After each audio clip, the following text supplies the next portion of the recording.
Cornell, let me start with you. What are the polls saying about a race between Kamala Harris and Donald Trump?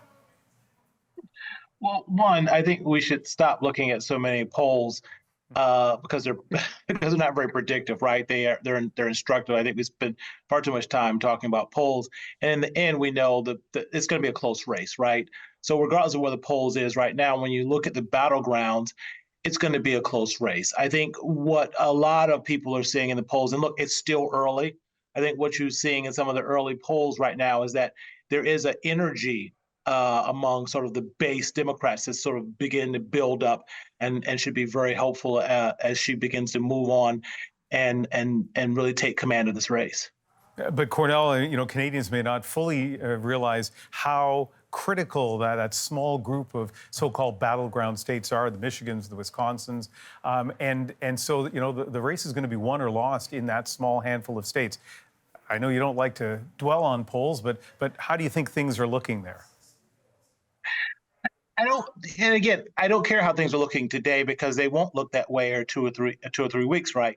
I'm a pollster and we build campaigns and we're literally going to spend $1 billion to change those polls. That said, again, it's going to be a toss-up race either way in most of those battleground states. But also, look, the battleground states have been expanding, right? You say Michigan and Wisconsin, but look for North Carolina to be a state where both campaigns spend a lot of money in, right? Look for, Arizona is again a state that came online as a battleground state. As the country grows more diverse, you see a lot more states like Georgia and North Carolina coming online as states that are really sort of battlegrounds where both campaigns are going to have to pitch a lot of time and effort and resources there trying to attract and move voters.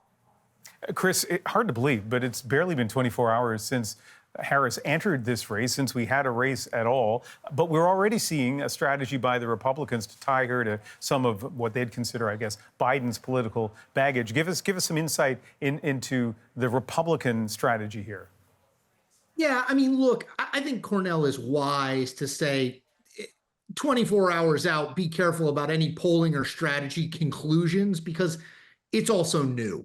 But yes, I mean, I think we can expect some similar themes. The age piece obviously comes off the table as an attack on Democrats. Maybe it's an attack on Republicans because Donald Trump is 78 years old. But I think that comes off the table. But in terms of what Republicans are going to talk about other than age, they're still going to talk about immigration. They're going to note that Kamala Harris was put in charge of the border by Joe Biden, sort of put in charge of leading on that issue. They're going to talk about the economy and the Biden-Harris administration's policy. So I think the framework from a policy perspective are going to be similar. I think Kamala Harris is going to talk about abortion as much as she can. Joe Biden should have been talking about abortion as much as he can. That's a winning issue for Democrats. So I don't think the issue set is all that different. In terms of broader strategy, I do think it's probably a little early to say conclusively the Republicans are going to say this and Kamala Harris is going to say that, because I think they're still honestly kind of figuring it out. And Chris, give us an American perspective on this for those of us in Canada. I get the sense that maybe Americans don't fully know Kamala Harris, and if they know her, it's as the vice president. Do you think she has time to kind of create her own clear brand? So yes. I mean, look, ideally you spend more time doing this, but it's 4 months between now and the election. And as Cornell pointed out, there's going to be, $1 billion spent on an effort to brand Kamala Harris from a positive perspective by Democrats and from a negative perspective by Republicans.